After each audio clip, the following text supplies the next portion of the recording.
Assalamualaikum warahmatullahi wabarakatuh.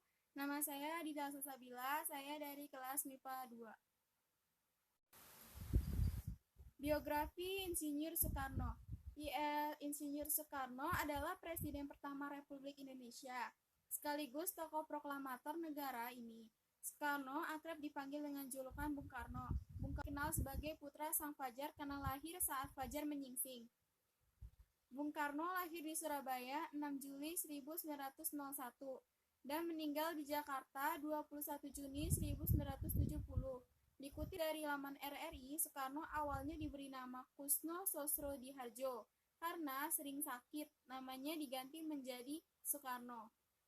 Soekarno merupakan putra dari Raden Sukemi Sosrodihardjo dan Ayu Nyoman Rai.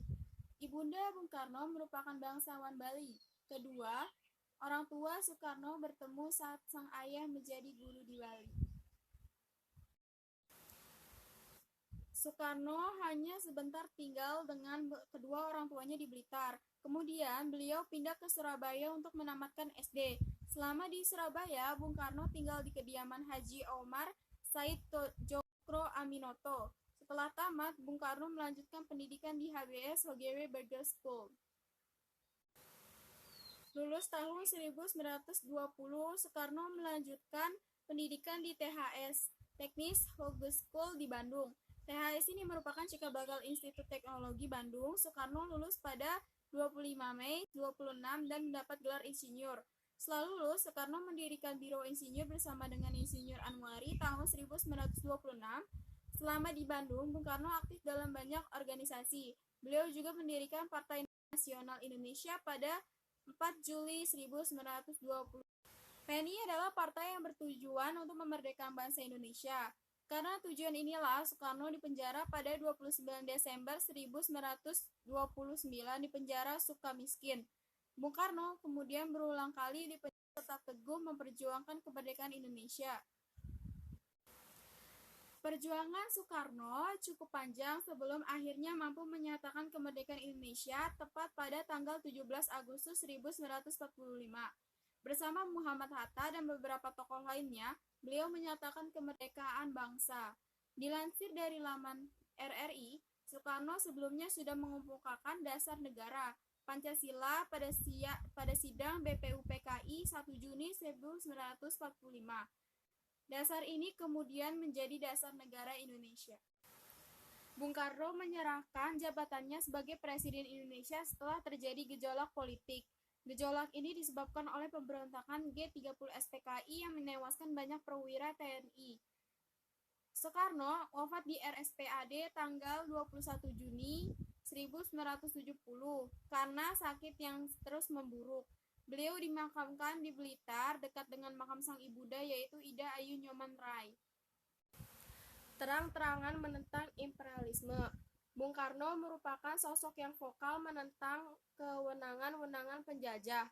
Setelah ditahan karena dituduh hendak menggulingkan kekuasaan Hindia Belanda, Soekarno dengan lantang membacakan pidato pembelaan yang ia beri judul Indonesia Menggugat pada 1930.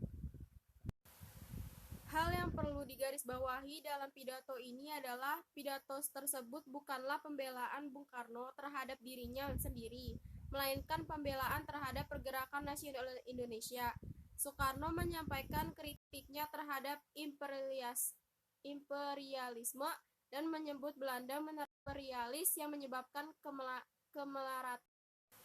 Soekarno menerangkan kesengsaraan akibat penindasan kolonialisme Belanda lah yang melahirkan perlawanan rakyat, bukan dari hasutan kaum intelektual. Sayangnya, pidato pembelaan ini tidak dapat membebaskan Soekarno. Namun, isi pidato bernada sindiran keras tersebut cukup mengusik Gubernur Jenderal Hindia Belanda, Andreas Cornelis de Graaf, dan jajarannya. Kepercayaan diri dan sikap Bung Karno yang berapi-api di hadapan pengadilan kolonial membangkitkan semangat perjuangan. Aktif memperjuangkan kemerdekaan Indonesia. Saat Jepang berkuasa di Indonesia, mereka membentuk Badan Penyelidik Usaha-Usaha Persiapan Kemerdekaan Indonesia (BPUPKI) pada 29 April 1945. dan ini dibentuk sebagai upaya Jepang untuk mendapatkan dukungan dari bangsa Indonesia. Jepang menjanjikan akan membantu proses kemerdekaan Indonesia.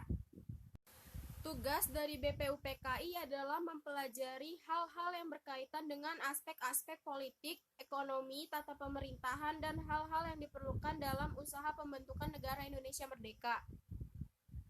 Sebagai salah satu tokoh intelektual yang berpengaruh, Bung Karno tergabung dalam BPUPKI.